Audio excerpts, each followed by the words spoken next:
Okay guys, hulaan niyo kung anong lulutuin ko. Ayan o. Ayan. So magtinola ako ng manok. Yung manok ko ay binabad ko na siya, nilagyan ko siya ng paminta, tapos konting patis. Para manutsot yung sarap ng patis sa manok kahit ano pa. Instead of asin, patis, sinubukan ko na patis ang ilalagay ko. And then, syempre, mayroon tayong sayote.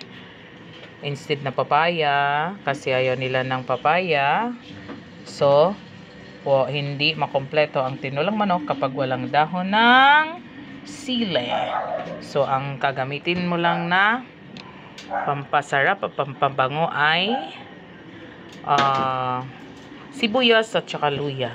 At saka, lagyan ko siya ng Knorr chicken cubes para masarap at malinamnam ang iyong sabaw. Hindi ako gagamit ng mantika. Gagamitin ko ay butter or hindi to butter, margarine. So magpainit muna tayo ng kawali, tsaka natin ilalagay yung mga rikat. Ayan na guys. Tinutunaw na natin ang margarine. Dahil yon ang mayroon kami sa fridge. Mayroon din namang butter, but i-try ko tong margarine. And then, ilunod natin yung luya. Okay na? Ilunod natin ang luya guys. At pabanguhin muna natin bago ilagay natin ang sibuyas. Halo-halo ng konti. Tingnan natin kung anong lasa nito guys, kasi margarine. Usually lang ginagamit kasi butter or mantika. Ayoko ng mantika. Magpaiba naman tayo. And then, sibuyas. Sibuyas. Halo-halo. Mabango na siya.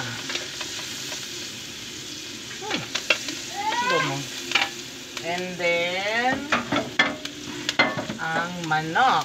Malinis ang kamay ko guys ha. Manok. Malinis siya. Hindi ko na ano kasi may mga tubig.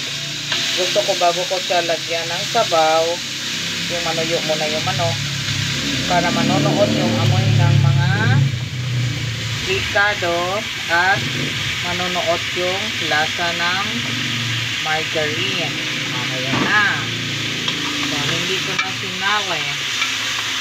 Yun. Mukhang yummy.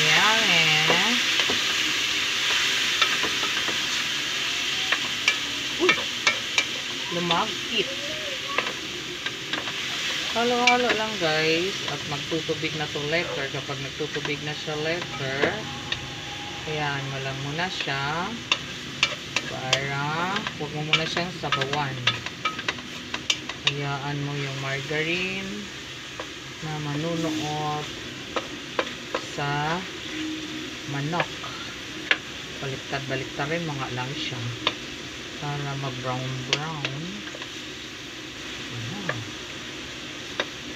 Okay. Tagal na rin kami hindi nakatikim ng tinolang manok. Puro baboy, baka. So, iba naman tayo.